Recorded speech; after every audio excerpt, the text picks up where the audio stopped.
Sois bénie, ma fille, par le Dieu très haut, plus que toutes les femmes de la terre. Et béni soit le Seigneur Dieu, créateur du ciel et de la terre, lui qui t'a conduite pour trancher la tête du chef de nos ennemis. La mesure haute de la sainteté et la pureté des idéaux ont aujourd'hui leur charme, car ils nous font voir la perfection. Même le cœur le plus effrayé y est attiré, malgré la montée à affronter. Ne mesurons jamais la perfection sur nos forces. Fixons plutôt notre regard sur eux, pour retrouver l'énergie qui nous fera dépasser nos limites et nos péchés avec enthousiasme. La sainteté et les idéaux héroïques doivent toujours être les objectifs les plus hauts et les plus élevés de notre vie. Que Marie nous aide à vaincre la peur, la résignation face à la fatigue et aux épreuves de la vie.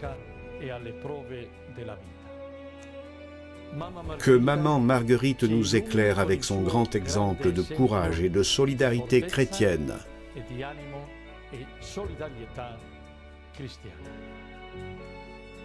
Lors de l'épidémie de choléra de 1854, Maman Marguerite a également donné un grand témoignage de charité. Les jeunes lui ont fait confiance en cas de besoin. Quand une personne malade n'a pas de drap, de couverture ou de chemise, les garçons courent chez Maman Marguerite et elle s'occupe des besoins. En quelques jours, on n'a plus rien d'autre que ce qu'on porte et dont on a besoin pour se couvrir au lit. Un jeune infirmier dit à Maman Marguerite : « Il y a un pauvre malade qui tremble dans un misérable lit sans drap. Dans l'anxiété, on ne trouve qu'une seule nappe. Mais voici un autre jeune homme qui demande encore quelque chose. » Marguerite vole chercher une nappe sur la table de l'autel, un vêtement liturgique, et avec la permission de Don Bosco, elle donne également ses objets de l'église. Sans le savoir, elle avait réalisé ce que des siècles avant Saint Jean Chrysostome avait écrit. « Voulez-vous honorer le corps du Christ ? Ne lui permettez pas d'être un objet de mépris dans ses membres, c'est-à-dire les pauvres, sans vêtements pour se couvrir. Ne l'honorez pas ici à l'église avec des tissus de soie, tandis qu'à l'extérieur vous le négligez quand il souffre du froid et de la nudité.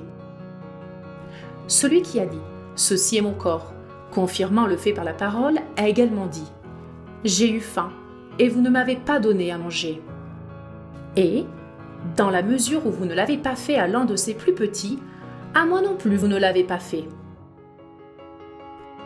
Le corps de Christ qui est sur l'autel n'a pas besoin de manteau, mais d'âme pure, tandis que celui qui est dehors a besoin de beaucoup de soins. Le choléra a une conséquence à laquelle seul le cœur d'une mère peut se prêter. En fait, Don Bosco a accueilli une vingtaine d'orphelins du choléra, notamment les deux frères Enria.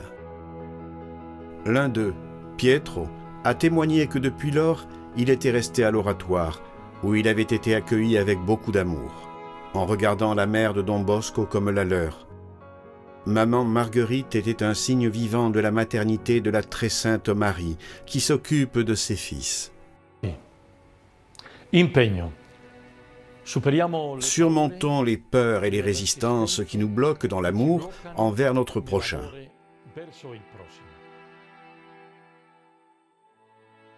Ô Marie auxiliatrice, comme notre Père Don Bosco l'a fait avec les garçons de l'oratoire de Valdocco, à l'occasion du choléra, nous aussi, dans un monde touché par l'épidémie de coronavirus, nous voulons, en tant que famille salésienne, exprimer notre confiance filiale à ton cœur de mère.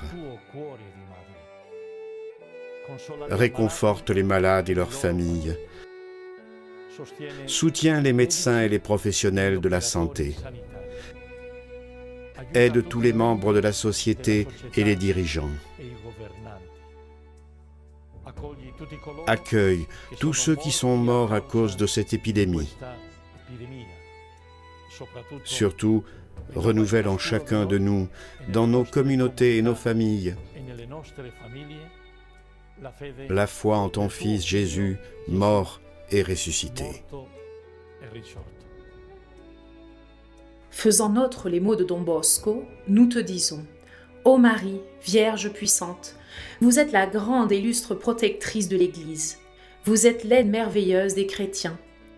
Vous êtes terrible comme une armée en ligne de bataille.